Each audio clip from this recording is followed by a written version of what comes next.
Well, good evening. Okay, upstate New York. Mahopac Farm Playhouse, summer of 1978. I was doing Sheila in a regional production of Hair.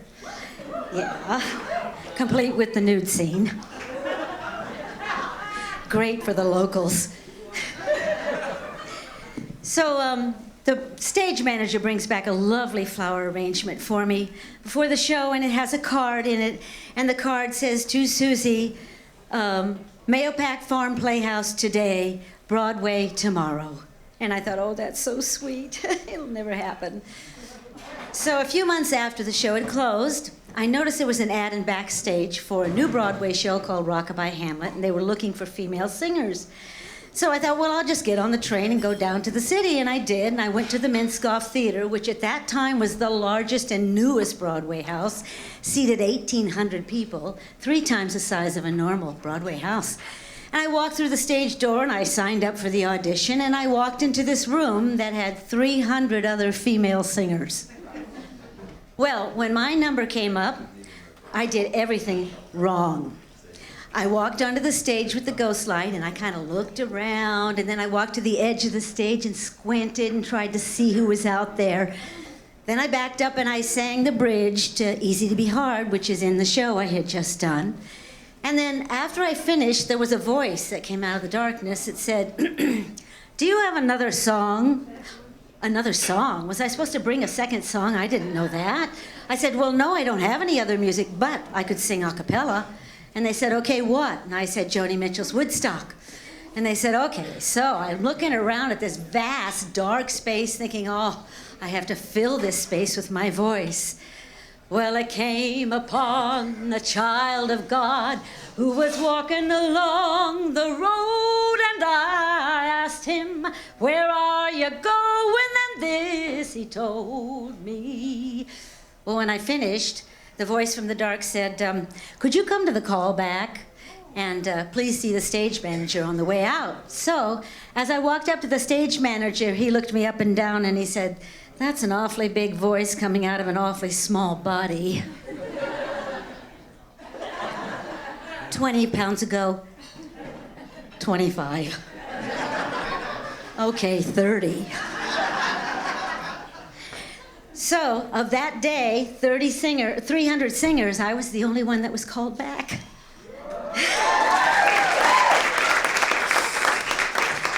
Still makes me chills. And I got the job. And my life was changed forever. Could it be? Yes, it could. Something's coming. Something good. If I can wait, something's coming. I don't know what it is, but it is gonna be great. Around the corner and whistling down the river. Come on, deliver to me. There's lots of chaff, but there's lots of wheat. Say yes. You might get mugged as you walk the street, but on the other hand, you might greet that handsome stranger you've longed to meet. Say yes. Yes, I'll walk. Yes, I'll look. Yes, I'd love to do such and such. Yes, I'll try. Yes, I'll dare. Yes, I'll fly. Yes, I'll share. The air is humming, and something great is coming. Yes, I am. Yes, I'll be. Yes, I'll go. Yes. Yes. Thank you. I got the job. Oh, and my career was off and running in my marriage. Well, I'm not too good at multitasking. So, there was a divorce, engagement, dating, still dating on Social Security. Well, why haven't I found Mr. Right? Well, actually, I did a few years ago. I did meet Mr. Right, and actually, he thought I was Mrs. Right before I realized that he was Mr. Right. It took me a little time to get on the same page, but we finally did get on the same page, and then he broke up with me. With email. So, I'm a little shy about dating these days, but do you think I ought to date? Oh, thank you, because I'm still breathing and I'm ambulatory and... You know, my mother told me that the way to a man's heart is through his stomach. Yeah, well, you ask anybody that knows me, and they'll tell you, whoa, I can cook too. On top of the rest, my chicken's the hardest in town. Yes, I can cook too. My fish can't be beat. My sugar's the sweetest around. Well, I'm a man's ideal of a perfect meal, right down to the demi-tasse. Well, I'm a pot of joy for a hungry boy, baby. I'm cooking with gas. Well, I'm a gumdrop, a sweet lollipop, a brook trout right out of the brook. And what's more, baby, I can cook. Some girls make magazine covers. Some girls keep house on a dime. Some girls make wonderful lovers. But what a lucky find I'm. Ooh, I'm an order, a jelly preserve, not in the recipe book. And what's more, baby, I can cook. Oh, I can cook. Just take a look, I can cook, baby, I can cook. Hey, hey, Betty Crocker, this girl is a rocker. Get back, look out, 'cause this is a lady that cooks. Hey, Julia Child, you'll never be as good as me.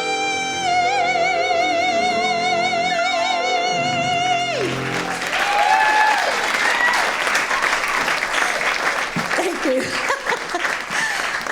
My mother, she was full of truisms, and she was a very wise woman. By her own admission, she was a maverick. She didn't play by the rules.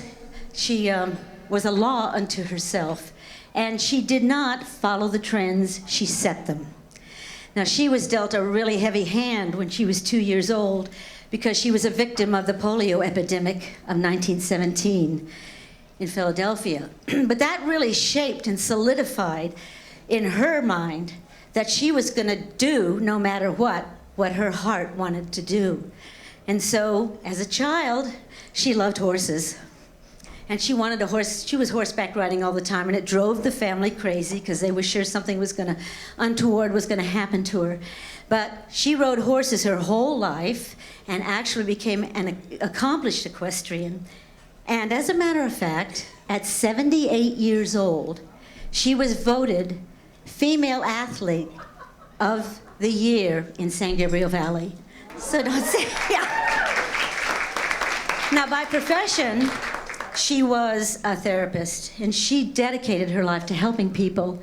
And she married those two ideas together, helping people and horseback riding, by founding an organization that was dedicated to the rehabilitation of all forms of handicap through horseback riding. And it was called the Brass Ring. Now, in her day, it was one of the first organizations to do this. They're fairly plentiful now, particularly in this country, in England. But she was setting the trend back then. There was one thing, though, that she didn't do that she always wanted to be, and that was a doctor. So what happened was she passed the mantle on to me, and I grew up thinking, well, I'm going to be a doctor, until I was in pre-med. I said, no, this isn't right. So I had to go and I had to tell her. I said, Liz, I called my mother by her first name. I could become a doctor, but I could never forgive myself if I didn't become a musician. Well, this was a huge disappointment to her, and it caused a rift in our relationship. Well, over time, I was on the East Coast, but I would come to the West Coast to do jobs, and I noticed that my mother's health was failing, and I really felt that I wanted to be close to her. So when I finished my contract with Disney at the time, I did come back, and it was the right thing to do, because in the time that she had left, I just wanted to be with her, and she just wanted to be with me. I wasn't doing anything, she wasn't doing anything, we're just being together, laughing, chatting, telling stories. And all during that process, that disappointment and the angst just kind of dropped away. And what was left was so sweet. I'm so grateful that I had that time with my mom.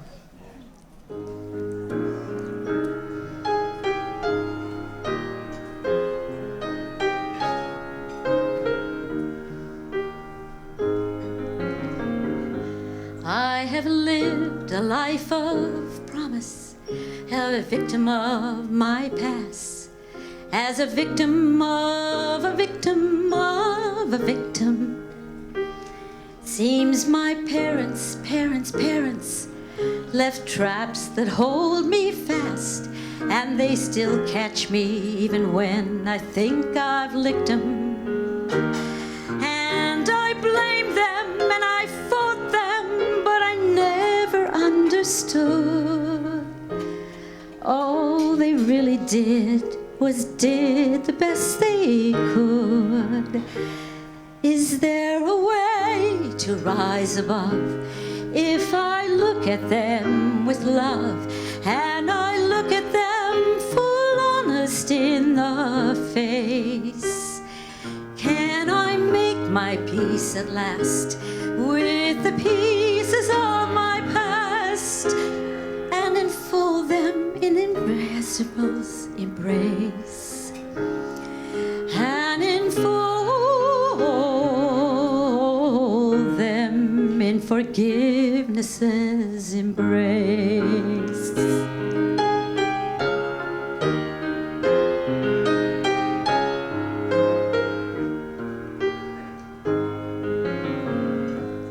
I forgive my poor flawed parents for the things they could not be. I forgive my valiant lovers for not completing me.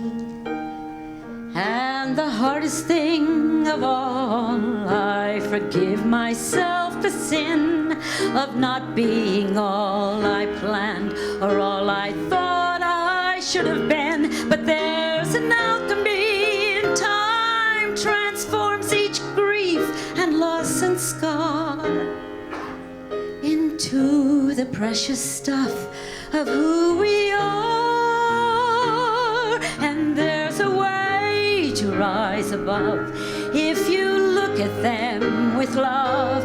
And I can't deny that hurt has taken place. You will find your peace at last with the pieces of your past, and unfold them in forgiveness's embrace. Some call it wisdom, and some just call it grace.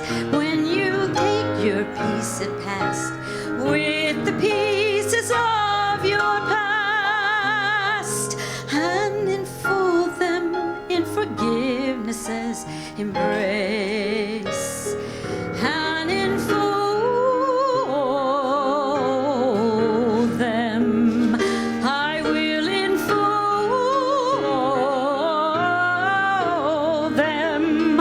I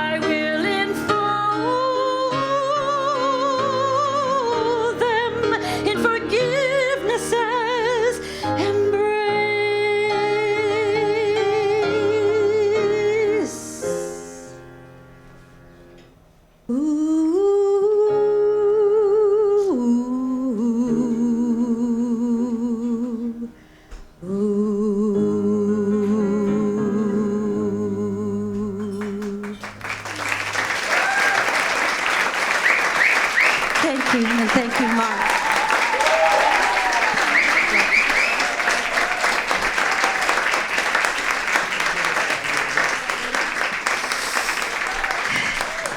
Thank you, Mom, for everything. Well, what a year this has been for all of us, huh? Last year. What a year for America. Politically progressive. All right. Well, let's see. Divisiveness, intolerance, racism. What did they do? Did they just throw the golden rule out the window or something? I'm telling you. It's been quite a year for me because the studio I taught in for 20 years, in the building, it was a half a city block. It housed a music store, an art studio, a dance studio, martial arts studio, and then the teaching studios. Well, it was sold, and the new owners came in and immediately raised the rent 100%. So it forced all of us out. Well, my studio wasn't just a teaching studio. It was a performance space. It was a classroom. We did workshops, master classes. Besides lessons, we recorded. We did cabaret shows in there. So when I thought of having to move out, it was just really daunting because of stage lighting, equipment, sound equipment.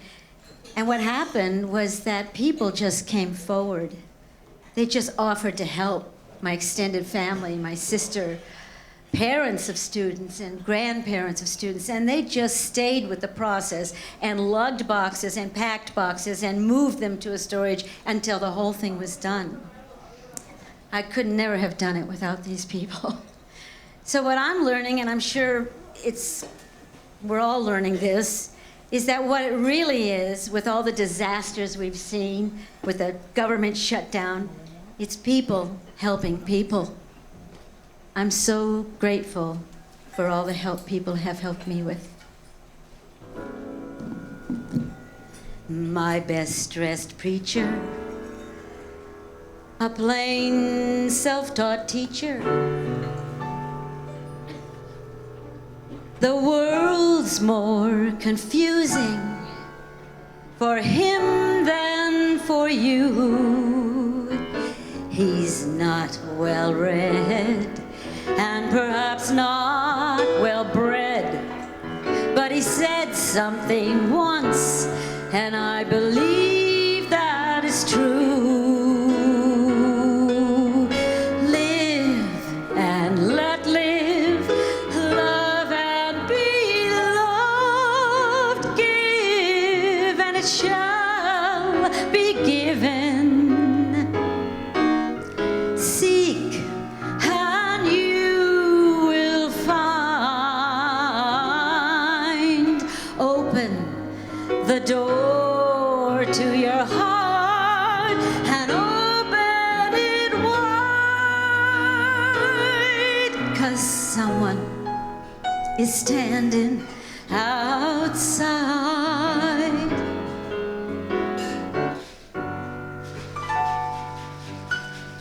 Diplomats and statesmen and learned debatesmen, if you don't throw the book away, they'll throw it at you. Come on, butchers and bakers and revolution makers.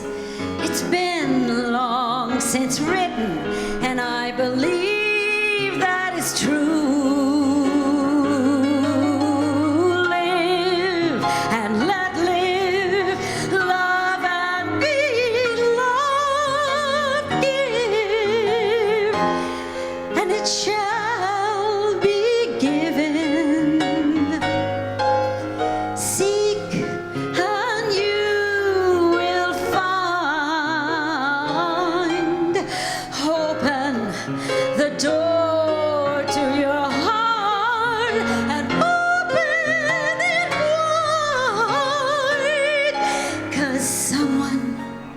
Standing outside in the pouring rain, someone is standing outside.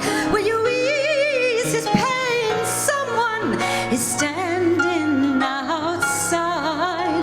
Will you open the door to your They stand